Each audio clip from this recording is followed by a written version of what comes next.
สบายดีทุกคนหลังจากเขาออกกำลังกายแล้วก็ดื่มโปรตีนเพื่อสุขภาพเลยเนาะเราก็จะไม่เรียนหนังสือต่อ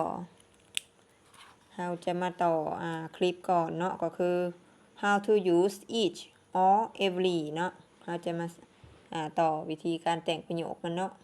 ว่ามันจะใส่แบบใดนะ how to use each or every each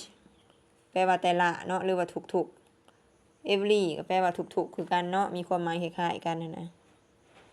ทุกๆหรือว่าทั้งหมดเนาะ every each ทุกๆหรือว่าแต่ละ each เฮามาเบิ่งประโยคสมิธเนาะ He speaks to each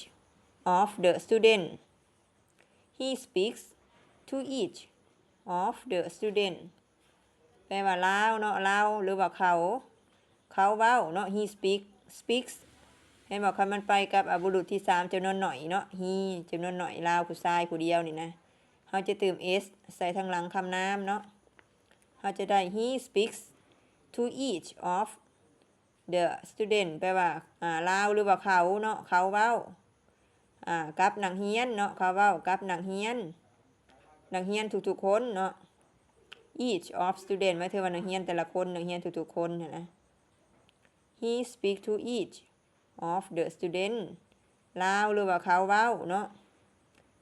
to each หมายถึงว่ากับแต่ละนะแต่ละ to each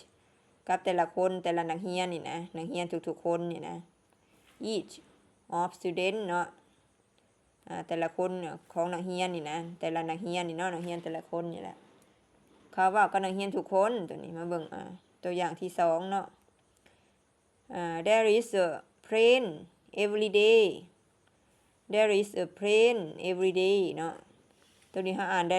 there is ได้เนาะเพราะว่ามันควบเสียงหั่นนะ there is a plane every day แปลว่ามีเนาะ there is แปลว่ามีจำนวนหน่อยเนาะ there is มันเป็นจำนวนหน่อยa plane มียนต์ลำนึงเนาะมียนต์ไปทุกๆมื้อหั่นนะมียนต์ไปทุกๆมื้อ every day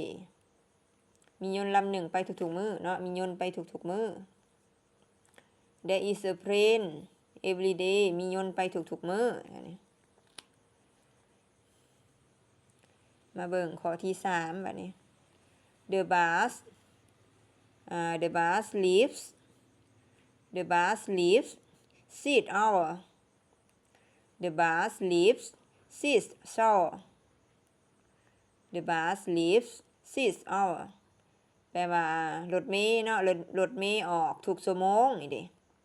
The bus leaves แปลว่ารถเมล์ออก